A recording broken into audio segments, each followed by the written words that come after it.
Two philosophers, separated by thousands of miles and centuries of history, shaped the moral fabric of their civilizations. Socrates, the father of Western philosophy, championed the pursuit of truth and self-examination. Confucius, the sage of the East, laid the foundation for a harmonious society rooted in relationships and roles. What happens when these two towering thinkers are brought together? Socrates lived in 5th century BCE Athens, a time of political upheaval and intellectual ferment.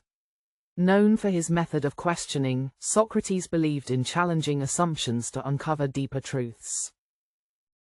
Born in 470 BCE to a stonemason and a midwife, Socrates lived a modest life, yet he profoundly influenced many philosophers throughout the ages.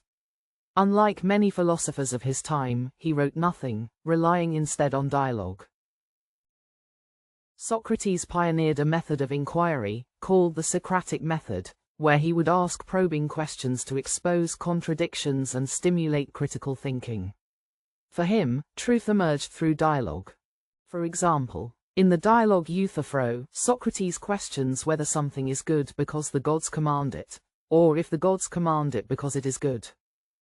Socrates, as recorded by his famous student Plato, believed that virtue is knowledge and that to know what is good is to do what is good. He famously said, "The unexamined life is not worth living." He also encouraged intellectual humility. This quality is reflected in his timeless saying, "All I know is that I know nothing." Confucius lived in 6th century BCE China during the tumultuous spring and autumn period. A period marked by wars and instability. His teachings aimed to restore order to a society torn apart by war and corruption.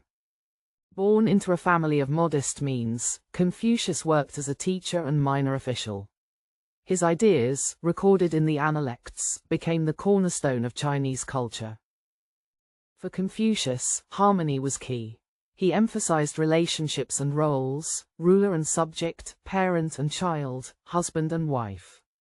Fulfilling these roles with respect and duty, he argued, would lead to societal peace. He said, "The strength of a nation derives from the integrity of the home." Education was central to Confucius' philosophy.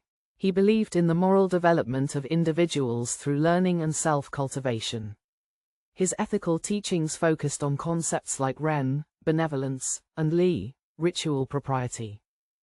While Socrates and Confucius both sought to improve the human condition, their approaches reflect their unique cultural contexts. Socrates prioritized individual self-examination and the pursuit of personal truth.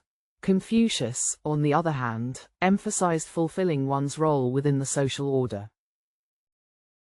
Socrates used questioning to challenge assumptions and stimulate thought. Confucius relied on proverbs and practical examples to teach wisdom. Socrates believed that knowledge and virtue were inseparable. For Confucius, virtue was relational, rooted in duties to family and society. Both Socrates and Confucius offer valuable lessons for modern times. Socrates reminds us to question, to think critically, and to seek personal truth and justice. Confucius teaches us the importance of relationships, respect, and harmony in building a just society. Together, they remind us that philosophy is not just about ideas, it's about living a better life. Who resonates more with you? Socrates' relentless questioning or Confucius' harmonious wisdom? Let us know in the comments. Don't forget to like and subscribe for more philosophical comparisons.